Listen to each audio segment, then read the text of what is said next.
বৈষম্য বিরোধী ছাত্ররা শুধু চেয়েছিল কোটা সংস্কার করতে। তারা কোটা বাতিলের কথা বলে নাই, শুধু একটু চেয়েছিল সংস্কার করতে। কিন্তু সরকার তাদের দমন করার জন্য তার সর্বোচ্চ শক্তি ব্যবহার করল। ছাত্রলীগ থেকে শুরু করে police, BDR, BGP, DB, RAB, সেনাবাহিনী, হেলিকপ্টার, সাঁজোয়া যান সব কিছু মাঠে নামিয়ে দিল। ছাত্ররা যদি এক পা আগায়, সরকার আগায় 10 পা।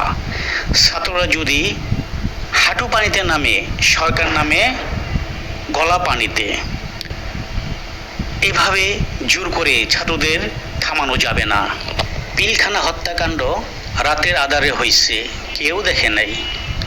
হেফাজত ইসলামের উপর অ্যাকশন, তাও রাতের আঁধারে হয়েছে, কেউ দেখে নাই।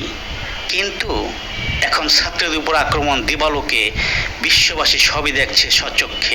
এখন বিষয়টা খুবই কঠিন হয়ে গেছে, কঠিন থেকে কঠিনতর। একটা সুয়ের ছিদ্র দিয়ে যেমন একটা উট প্রবেশ করা অসম্ভব বর্তমান সরকারের জন্য, তেমনই অসম্ভব হয়ে গেছে। তারা নিজেদের দোষ ঢাকার জন্য সমস্ত দোষ দেওয়া হয় জামাত শিবিরের। এই যেন শাক দিয়ে মাছ ঢাকা। এইভাবে আর কতদিন? এখন বিশ্ববাসী দেখতেছে তারা এভাবে জামাত শিবিরের দোহাই দিয়ে কাদের হত্যা করলো? নারী, শিশু, ছাত্রছাত্রী, ব্যবসায়ী, দোকানদার, সাংবাদিক সহ বিভিন্ন পেশাজীবীর মানুষ। আমি আইন শৃঙ্খলা বাহিনীকে অনুরোধ করছি, আর একটা ছাত্রছাত্রীর গায়ে হাত দেবেন না, তাদেরকে ধরবেন না।